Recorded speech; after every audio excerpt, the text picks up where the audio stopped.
अलहम्दु व नसल्ली अला रसूलिल करीम अम्मा बाद औज़ु बिल्लाहि मिनश शैतानिर रजीम बिस्मिल्लाहिर रहमानिर रहीम।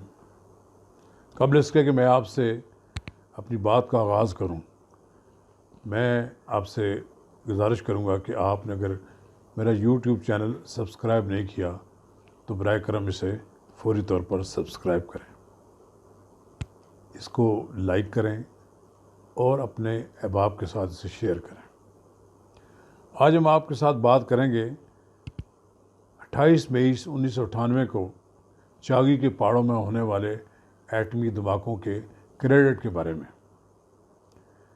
इससे कबल हम आपसे यौम तकबीर पर तो बात कर चुके हैं, लेकिन आज से 22 साल कबल चागी के पहाड़ों में होने वाले एटमी धमाकों के क्रेडिट हासिल करने के लिए बहुत से लोग मैदान में निकल आए। ऐसा लगता है जैसे कि मियाँ नवाज़ शरीफ का तो कहीं नाम ही नहीं था, और ये लोग ना होते तो शायद पाकिस्तान एटमी धमाके ही ना करता।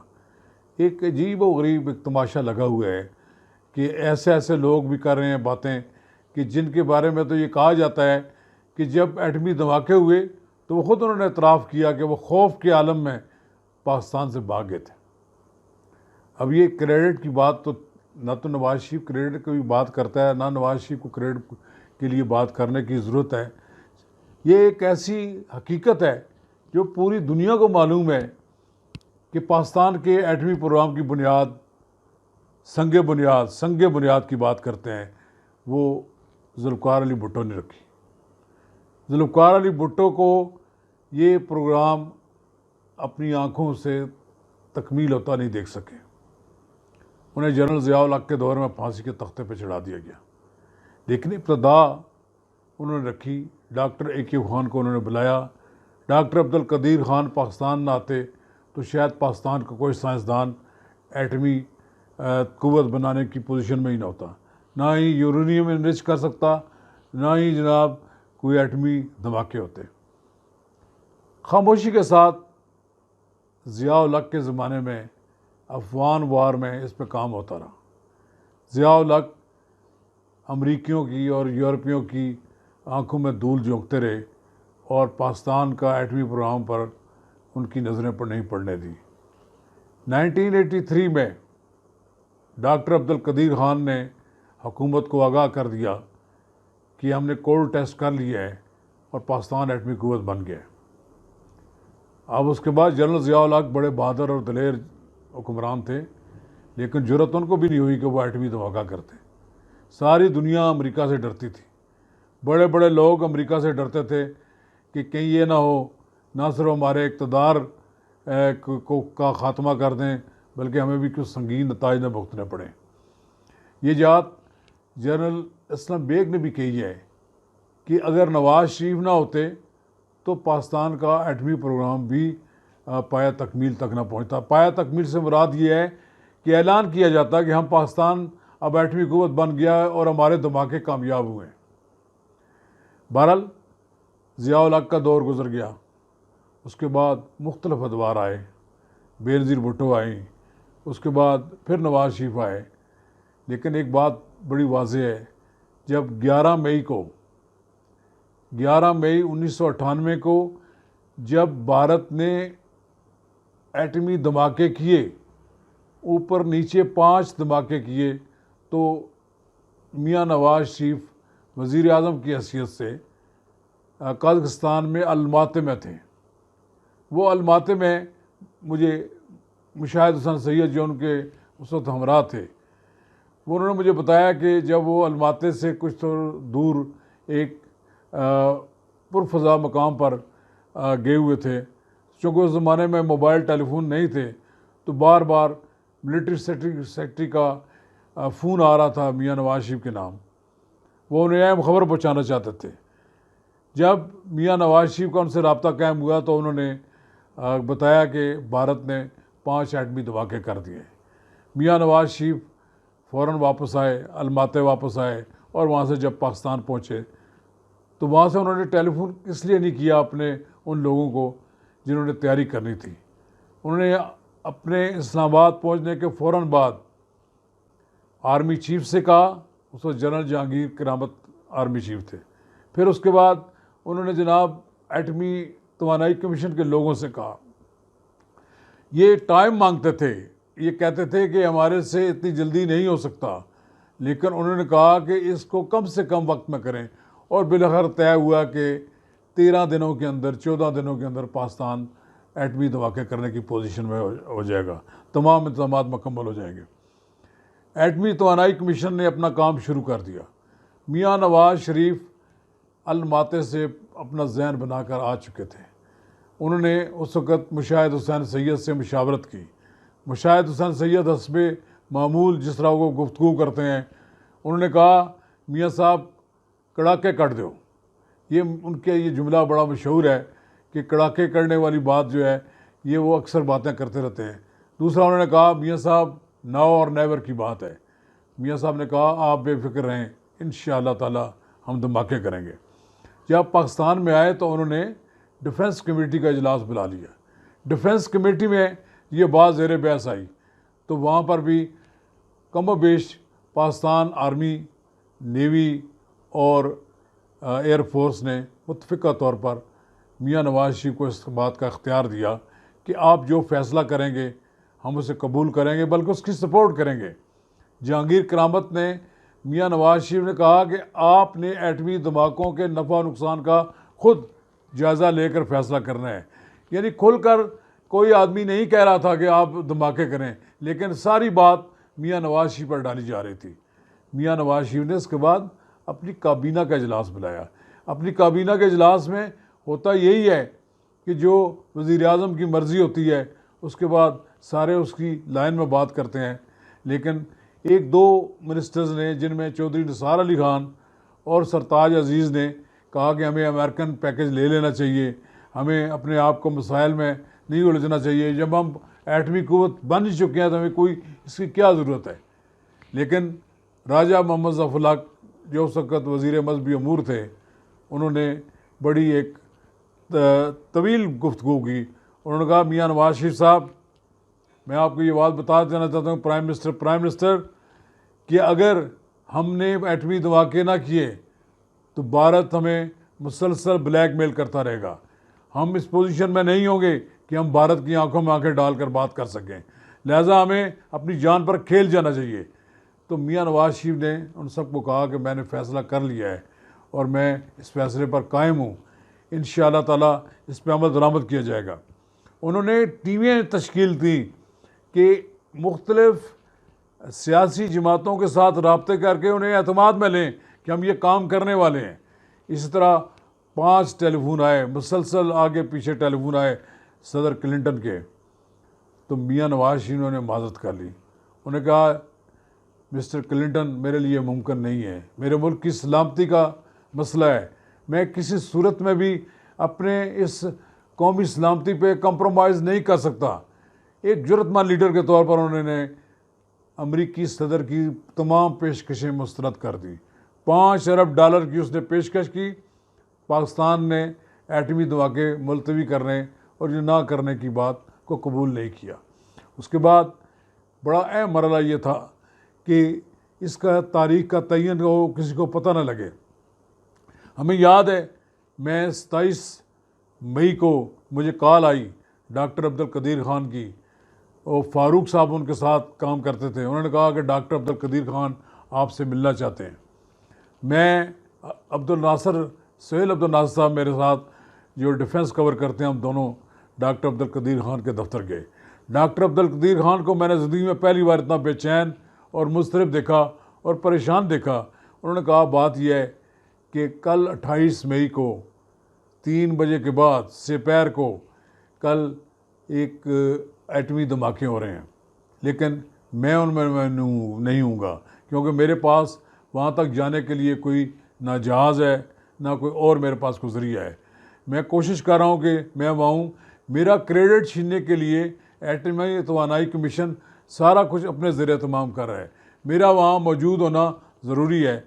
इस दौरान हमारे मौजूद होते हुए उनको फ़ोन आ गया कि कल सुबह आपके लिए जहाज़ का इंतज़ाम कर लिया गया है और कल आप कोयटा जाएंगे, कोयटा से फिर आप चागी जाएंगे। ये एक ऐसी बात है जो शायद है, जब हम उस एटमी धमाकों के जो सूरत हाल थी उसमें मैं हमारी नज़र में ये चीज़ें गुजर रही थी। बारहा डॉक्टर अब्दुल कदीर ख़ान ने ये बात कही कि मुख्तलिफ अदवार में अगर उनके साथ अगर ग़ुलाम इसहाक़ ना होते तो शायद मुमकिन है कि ये प्रोग्राम आगे ना बढ़ सकता, क्योंकि इस पर बड़े अखराजात आ रहे थे और कोई हुकूमत अखराजात बर्दाश्त करने की पोजीशन में नहीं होती। लेकिन ग़ुलाम इसहाक़ साहब चूँकि इसके माली अमूर के भी इंचार्ज थे, वो इसकी पूरी देखभाल करते रहे और पैसे देते रहे। लेकिन ये बात ख़ुद डॉक्टर अब्दुल कदीर ख़ान ने कहा है कि अगर मियाँ नवाज़ शरीफ इजाज़त ना देते तो कोई धमाके ना होते, और कुछ ज़बरदस्ती तो धमाके कर नहीं सकता था, ना ही कोई और अदारा कर सकता है कि अपने ज़ोर पर वो कहे हम धमाके करना चाहते हैं। मुल्क में एक सिस्टम होता है, एक सिस्टम के तहत हुकूमत चलती है, मुल्क का वज़ीर आज़म तमाम तर अमूर का ज़िम्मेदार होता है। अगर मियाँ नवाज़ शरीफ उस वक़्त बुज़दिली का सबूत देते, अगर मियाँ नवाज़ शरीफ उस वक़्त कोई कमज़ोरी का सबूत देते तो आज शायद पाकिस्तान एटमी कुव्वत ना होता। फिर एक और बात भी है इसमें, देखें कि पाकिस्तान के नामवर सहाफ़ी, बर सग़ीर पाक व हिंद के बुज़ुर्ग सहाफ़ी जनाब मजीद निज़ामी साहब अखलाकी सपोर्ट करने के लिए मियाँ नवाज़ शरीफ की पुश्त पर खड़े थे।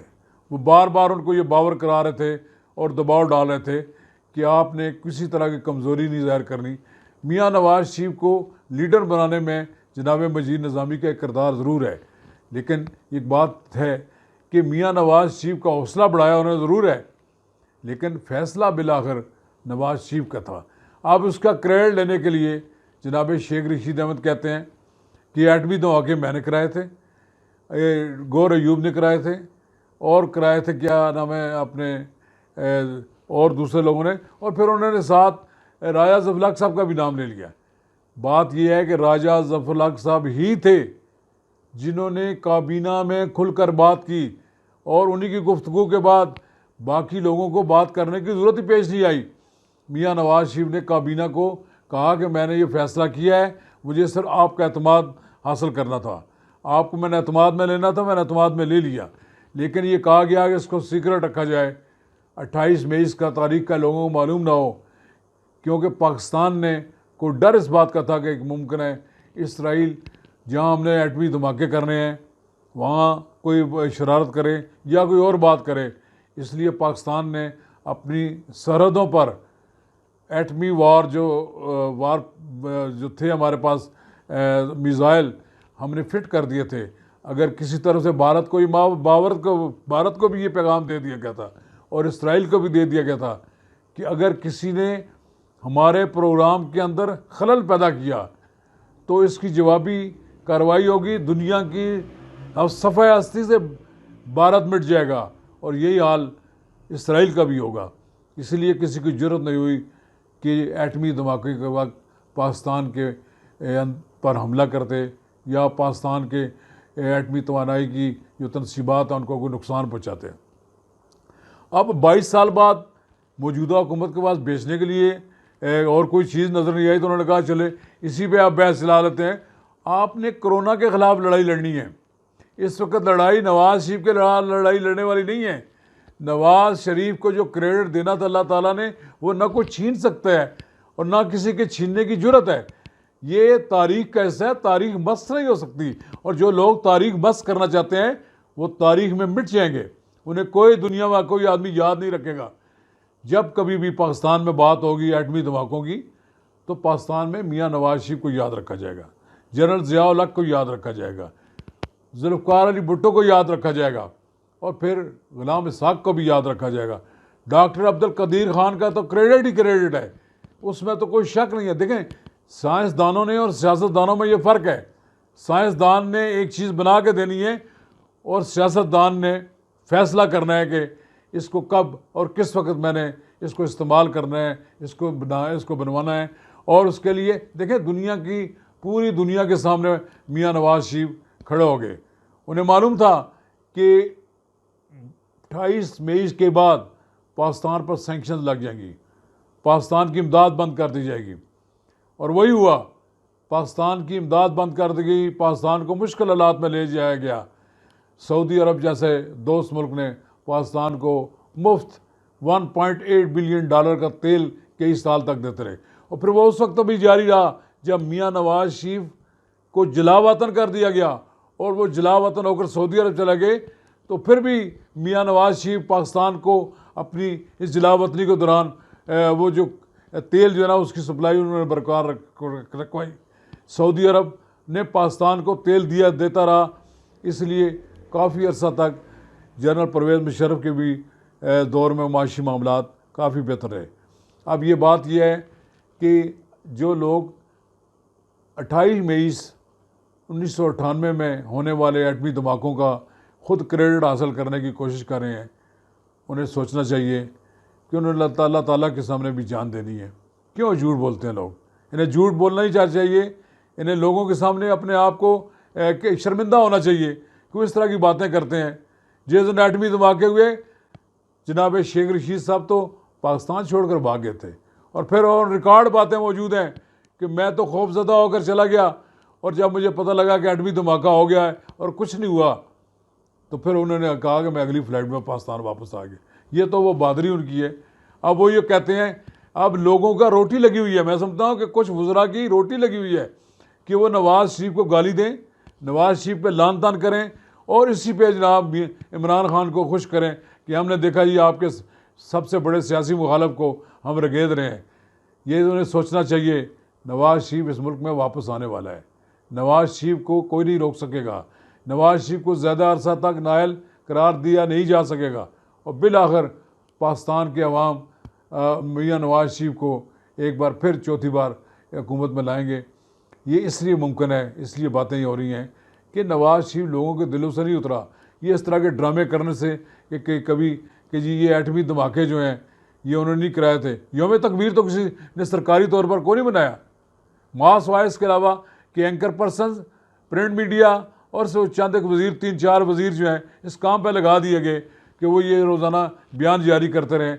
ये बयान जारी करने के बावजूद लोगों ने उनके किसी बयान को कबूल नहीं किया, और ये बात फाइनल है और तयशुदा है कि पाकिस्तान के एटमी धमाके मियाँ नवाज़ शरीफ ने कराए थे, और मियाँ नवाज़ शरीफ से कोई आदमी, कोई कुव्वत और कोई शख्स उनसे ये क्रेडिट छीन नहीं सकता।